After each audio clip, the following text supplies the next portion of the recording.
Seorang Kudus.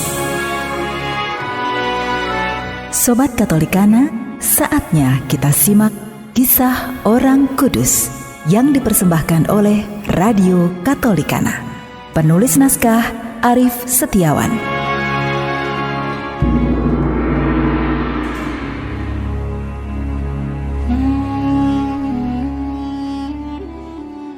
Saudara-saudari, hari ini kita akan mengikuti perjalanan Santo Petrus Chrysologus, seorang uskup dan pujangga gereja.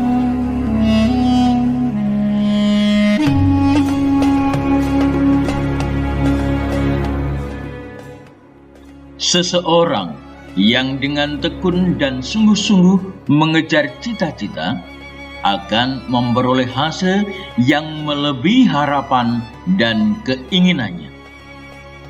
Prinsip ini terlihat dan terlaksana dalam diri Santo Petrus Chrysologus yang dijuluki si mulut emas. Sebagai uskup muda di Ravenna, Petrus Chrysologus pada masa itu berhasil mempertobatkan cara hidup kafir umat di wilayah keuskupannya melalui khotbah-khotbahnya yang menyentuh hati umat. Dalam khotbah-khotbahnya ia menekankan pentingnya penghayatan dan penerapan asas-asas moral Kristiani dan ajaran resmi gereja tentang iman akan Yesus Kristus.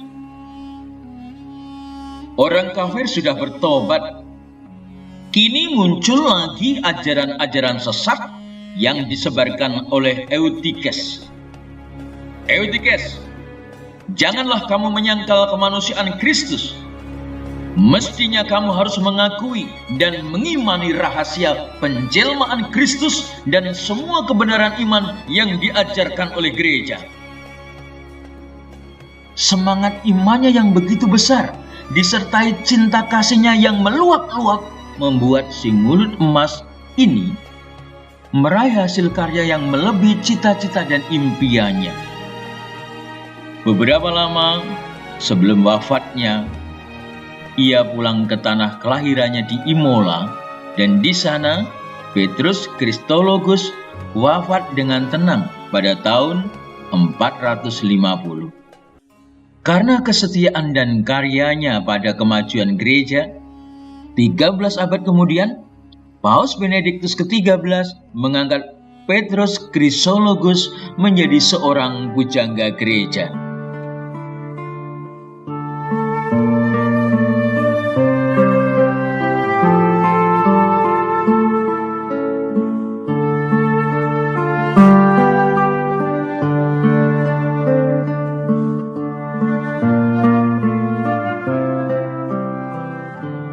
Saudara-saudari, sering kita melarikan diri dari penderitaan yang dihadapi, kemudian menyalahkan orang lain atau bahkan menyalahkan dan menuduh Tuhan telah melupakan kita, membiarkan kita dengan penderitaan dengan tidak mengabulkan doa-doa yang telah dipanjatkan.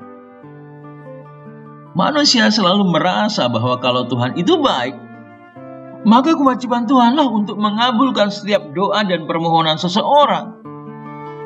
Karena itu, ketika ada yang mengalami penderitaan dan kegagalan dalam hidup, mereka cenderung mencari kambing hitam. Siapa yang sering dikambing hitamkan? Jawabannya adalah Tuhan sering disalahkan oleh manusia yang sedang menderita.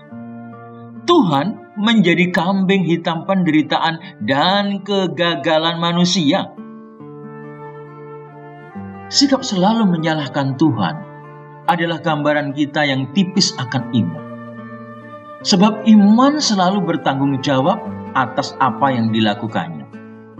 Iman selalu berani menghadapi resiko kehidupan ini.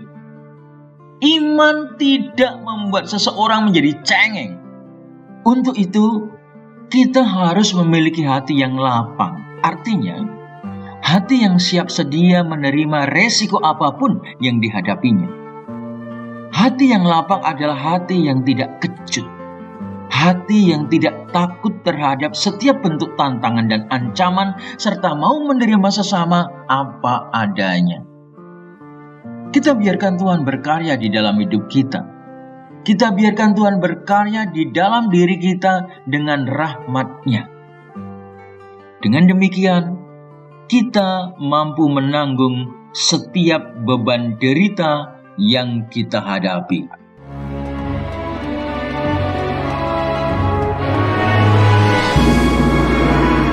Demikian kisah orang kudus hari ini.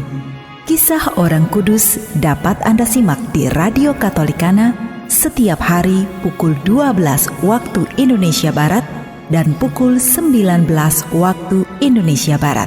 Sampai jumpa di kisah orang kudus selanjutnya.